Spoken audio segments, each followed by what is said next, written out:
నమ్మదగిన వాళ్ళంగా ఉండాలి. అంత నమ్మకంగా దేవుని సన్నిధిలో మనం ముందుకు కొనసాగాలి.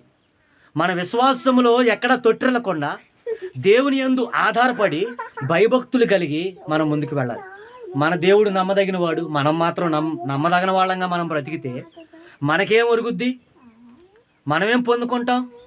దేవుడైతే దీవించడానికి నమ్మదగిన వాడే, ఇచ్చిన మాట నెరవేర్చడానికి ఏమాత్రం కూడా వెనకాడేవాడు కానే కాదు. అలాగే ఆయన నమ్ముకున్నటువంటి బిడలుగా మనం కూడా నమ్మకస్తులుగా ఉంటే మన దీవెనలు అధికమవుతాయి అని చెప్పడానికి చెప్తున్నా. యోసేపు బానిసత్వంలో ఉన్నాడు. 25 సంవత్సరాలు అమ్మబడి బానిసగా ఉండి చెరసాల్లో ఉన్నాడు. అయినా అతని నమ్మకాన్ని కోల్పోలేదు కాబట్టే ఐగుప్తు దేశానికే ప్రధానమంత్రిగా నుంచోబెట్టాడు దేవుడు. రాజు ఇంటికే రాజు దగ్గర తాళాలు కూడా రాజు ఇంటి తాళాలు